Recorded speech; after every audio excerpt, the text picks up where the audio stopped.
you could work that in there. Yeah. Looks like Yeah, I can see it. that's Isn't that powerful, interesting? the way you put it. Yeah. 9/11. So quartz is the master crystal. Quartz is called the master crystal for a couple of reasons. Because it's the most abundant. It's everywhere on the planet. Anywhere you dig, you can find quartz in some way or form. Like, you know, when you dig and you see those, it looks like a seashell and like some old cement and sparkles are on it. Those sparkles are little quartz crystals growing. So quartz is everywhere. And then it's also called the master crystal because it has the most abilities. Quartz is programmable and it holds and sends information. That's why it's in our electronics. So I tell people we're using quartz whether we know it or not. It's in your phones. LCD is liquid crystal display. That's what they're talking about. A lot of people don't realize it. They mean real crystals. Quartz watch is in the watch, actually keeping the synchronicity of the seconds hand like moving in perfect synchronicity, more than the battery can do. So it's pretty interesting. There is some research that I'm really like fascinated by. It's by a scientist named Marcel Vogel. So if I were you, I would jot his name down because it's really, yeah, Vogel. Yeah, V is Marcel, Marcel, Vogel. You've heard of him? Really interesting. He was a researcher for IBM back in the 70s, I want to say it was. And he became ostracized. His job was to research, him and others, their job was to research like the function or like the capabilities of quartz, slicing it and basically creating data chips. That's where it comes from.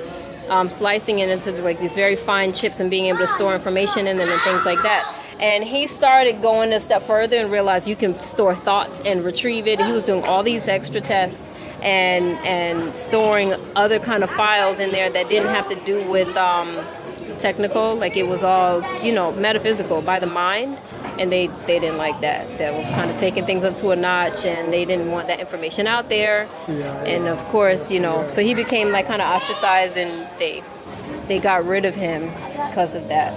But he was doing all kind of tests and studies and proving, that the stones, particularly quartz, does hold information, and it's information that you can put in the stone. It doesn't have to be like that it was done through wires and things like that.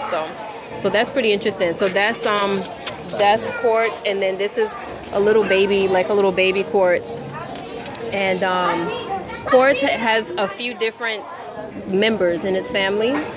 When quartz absorbs iron and some other minerals, but mainly iron, it becomes purple and becomes amethyst. What's my Amethyst is quartz that has absorbed iron and some other minerals.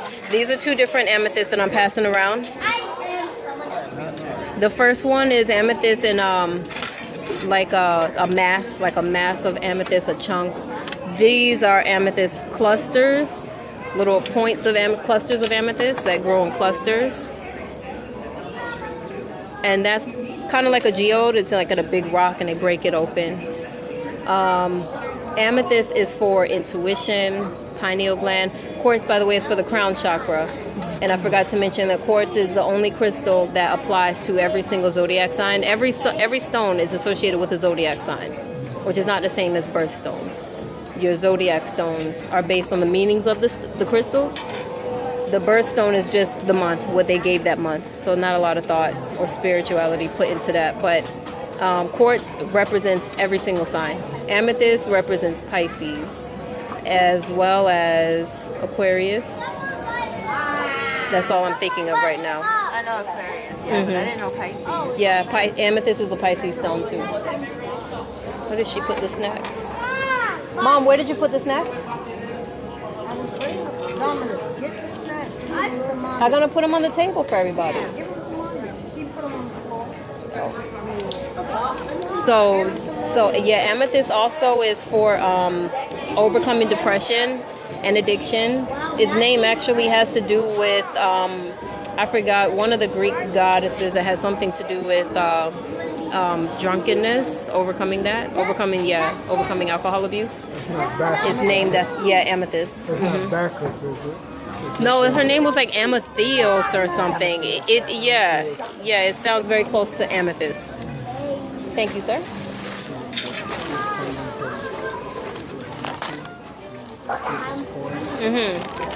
Yeah, I don't remember the story. Okay, Mom. Bye, baby girl.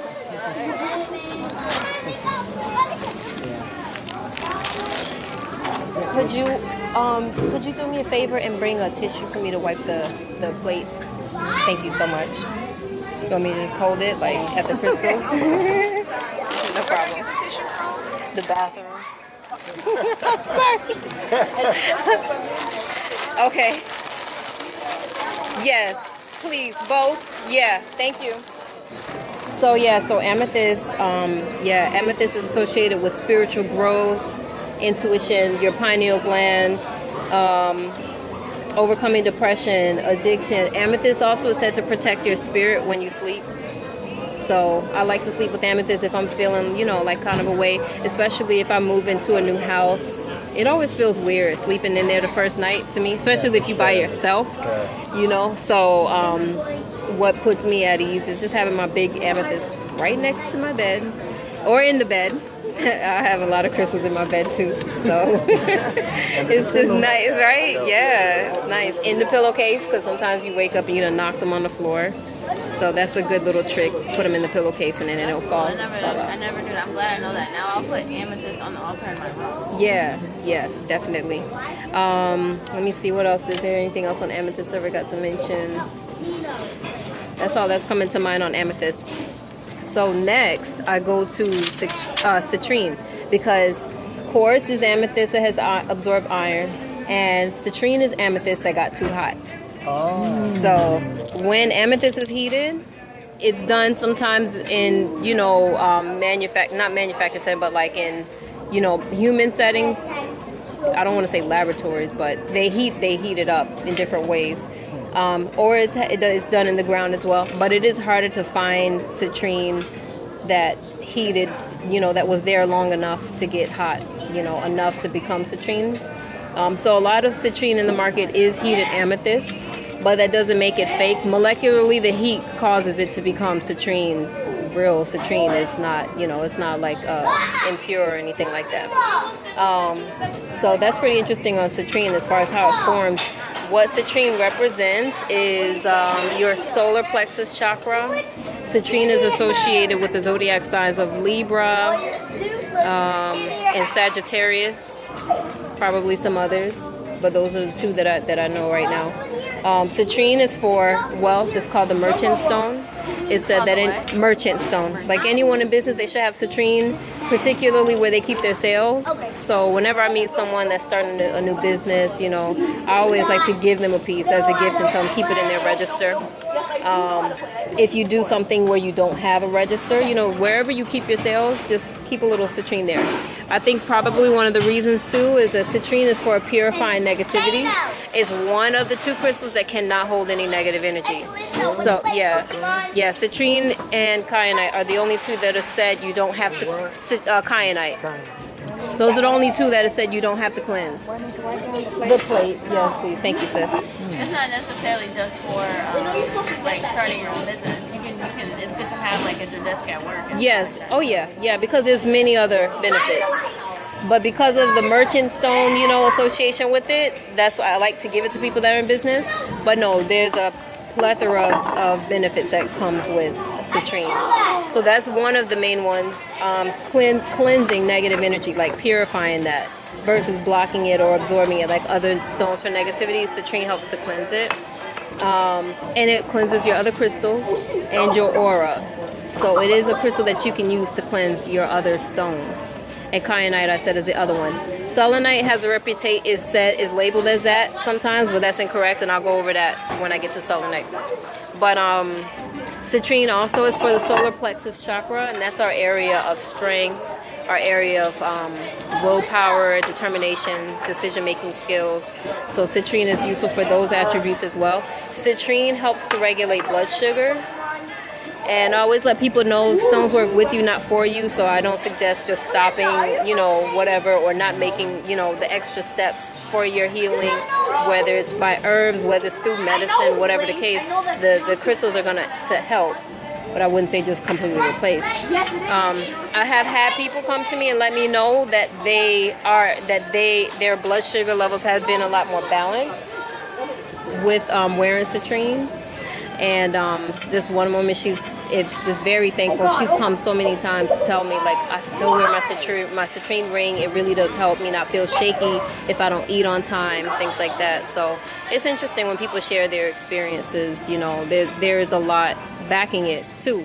There's a lot of laboratory studies done on the stones that prove they emit certain frequencies, certain waves or rays that does change the way our cells move, things like that. So there's a lot of science behind it when you do the research. So that's citrine. I like to also kind of go in an order of stones that look alike and to help break up the confusion. So this is golden calcite, and people do confuse this for citrine a lot. But if we put it next to the citrine,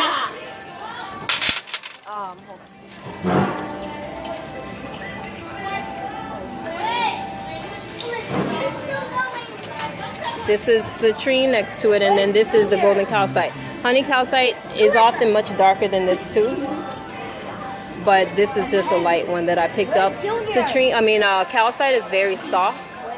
Not as soft as selenite, but if you try hard enough, you can chip the edges with your fingernail. Calcite is a stone for the mind, and it's a stone for amplifying learning abilities, retaining information. It's a stone for students. And anyone involved in any studies, with knowledge of self, whatever it is that, if you're embarking on a new journey of information, calcite is definitely a good stone to use. Calcite does also help with creating balance in relationships and clearing negativity in the space that it's kept in. But overall, like, I find when I do research, like, a lot of information on calcite always points to the mind. It's a stone for the mind, memory, intellectual skills, But no, that the clear calcite would be for crown chakra. The yellow calcite is for your solar plexus chakra too. And as far as the zodiac sign, I don't know which sign is associated with it.